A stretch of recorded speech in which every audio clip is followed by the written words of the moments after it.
The Tasmanian Government has abandoned a key plank of the supply and confidence deal it signed with the Jackie Lambie network.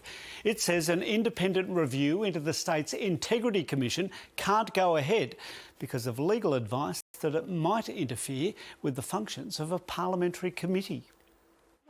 When Jeremy Rockliff wheeled and dealed to govern in minority, he made a commitment to the Jackie Lambie network, agreeing to an independent review into the Integrity Commission. It's been set out in good faith and we're happy to honour that, and we're hoping that the Premier Government will do the same. But 10 months later, the Premier says the review is off because of advice it might undermine a parliamentary committee. It is the government's view that the appointment of an independent reviewer to conduct a review of the Integrity Commission may be in conflict with that function, Mr Rockliff said.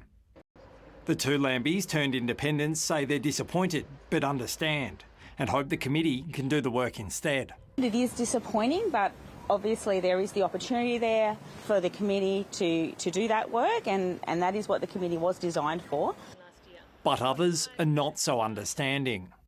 They've deflected scrutiny and transparency for 10 months, and now at the 11th hour, before Parliament sits again, they come forward with what looks like an excuse. Jeremy Rockliff was so desperate to do a deal to keep himself in power that he's agreed to do this review that he now says is effectively unlawful.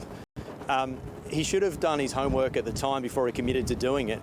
A review into the Integrity Commission was conducted in 2016 by former Supreme Court Judge William Cox, but the government says the legislation allowing that has lapsed. Perhaps the strongest criticism came from the only remaining member of the Jackie Lambie network, Lions MP Andrew Jenner. He says the agreement his party signed with the Premier in April wasn't worth the paper it was signed on. Labor agrees and says it's on the two independents to take action. And this is their own commitment that they sought, they gained, and now they appear just happy for the Premier to just roll over and not do. The government's not going back on trying to produce that review. It just can't happen given the legislation. Members who are less impressed with the decision will have a chance to question it when Parliament resumes next week. Adam Langenberg.